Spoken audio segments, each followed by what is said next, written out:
Well, we're making scrag-in soup here today, hambone soup. And it's sort of like what you would do if you looked in your crisper drawer and you had rubbery vegetables and they're still good, but you don't want to throw them away. So what are you going to do? You're going to make soup.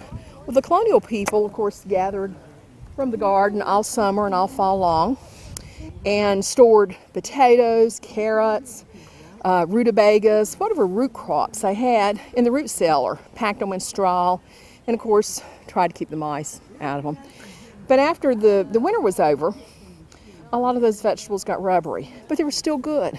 So they're good for soup. So they would take a ham bone that maybe they had already cooked most of the ham off, put it in water, got some bits and pieces of meat off of it, and then threw in some dried beans and these rubbery vegetables, and it's like a spring soup, okay? Or scrag-in soup. It's what the colonial people call it, the recipe that we're using it. And they've gone without fresh greens all winter for the most part, except maybe for cabbages that they had wintered over. So they would go out here and find dandelions. And everywhere you see the little yellow dandelions popping up, there's dandelion greens under that. So they would pick the dandelions and chop them up, put them in the soup.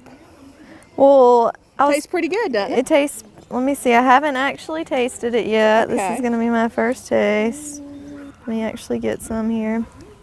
And they put you cut up some spring onions for it too. So. It's pretty good.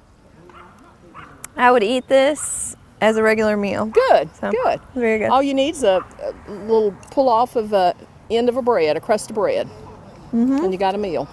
So. Perfect. And you can keep adding to it, leftovers the next day, whatever. So, and you did good. Thank you. You made it. How about that? I made it. Way to go. Well, I was going to get you to tell me about the fire. We were talking earlier about, obviously they couldn't just go and turn on their oven like we... No, not the way we do, and they didn't have a microwave. So, you notice that the fireplace is really the key component of the big kitchen, and it was of a colonial kitchen.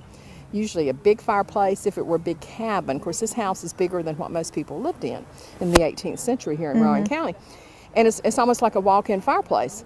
But the lady of the house could keep one big pot going, a stew or a soup. And then she had ways to put spits in up close to the fire to roast a chicken or a squirrel or a rabbit or maybe a big haunch of venison. Okay. She could have small pots of beans and things going. Most of their cookware had legs on it so that you could sit it in ashes, okay?